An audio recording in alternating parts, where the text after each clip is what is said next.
So we continue with steps in identifying related topics.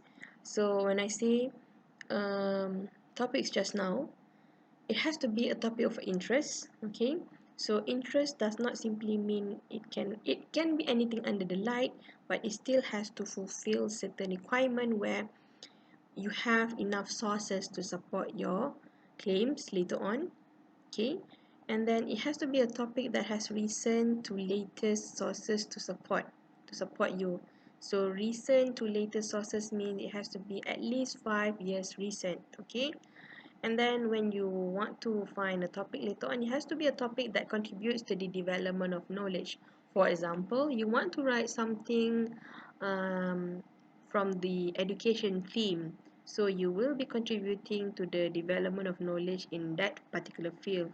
Or let's say you want to discuss or argue something related to the program that you are taking right now, the faculties that you are in, something related to your other subjects, for example. So it will help to contribute to the development of knowledge for that particular area of interest. Okay, and then it has to be topic that has been exhausted, narrowed down. So your topic cannot be too general. When your topic is too general, it will be problematic for you to find articles to support your claim, as well as you might get, like lost in translation when you are writing later on.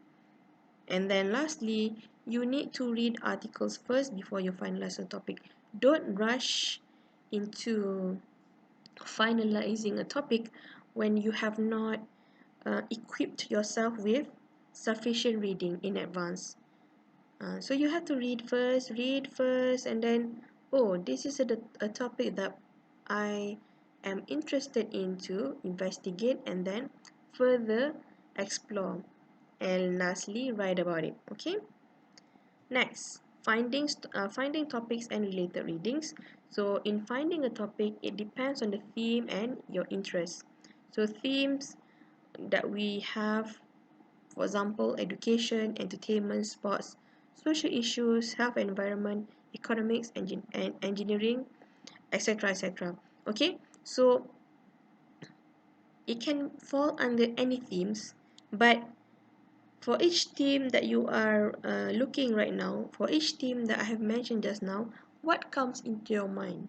So when I say the word education, what's trending? What's fresh? What triggers your brain when I say the word education? Same goes when I say the word entertainment. What's recent? For example, what comes into my mind when I read the word entertainment is Netflix or TikTok. Okay, so but then it's still general. What about it? So I have to do more reading first. Okay, and when you want to do reading, you need to be able to identify articles that are scholarly. So among the search engines that you can refer to would be Google Scholar or Science Direct or the UTM portal. Okay, and then when you want to find evidences from or you want to read newspapers, okay, to equip yourself with the topic that you have in mind, you need to refer to mainstream newspapers. Okay, not tabloid, because the information might not be credible. And then you can also refer to credible websites, for example, WHO, for example, the reports that you can read from the Ministry of Health, for example. Okay, so it cannot be simply, like you cannot refer to blogs written by anonymous or blogs written by anyone. So it has to be, even if you want to refer to a blog, it has to be written by an expert of that particular field. And then when you are finding articles, you have to use keywords, because it will be helpful for you to kind of like narrow down the topic of interest. Okay, and then your article search has to be 5 years recent. Later on, I'll share with you a tutorial video on how to find articles on Google Scholar. Alright, okay, next. So now, how do we want to exhaust a topic?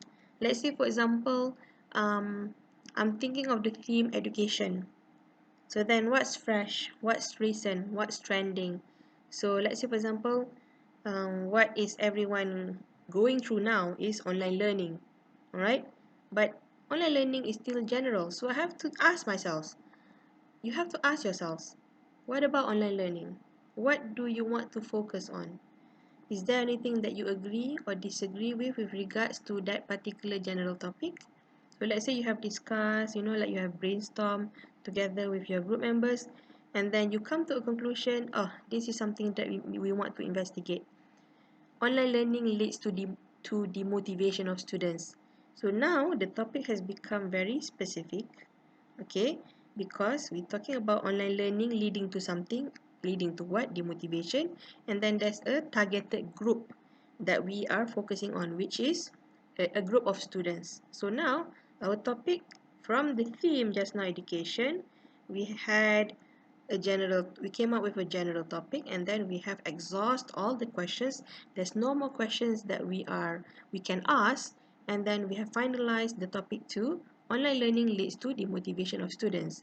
So this is the flow that you can follow, that you must follow in finalizing and narrowing down your topic. So it starts off with a theme. So we will decide on the theme together as a class, and then what's a general issue related to the theme, and then we want to narrow down our topic to something that is specific. Okay, so that is all with regards to um, how to decide on a topic. So after this, you can practice with your group members before finalizing a specific topic. Okay?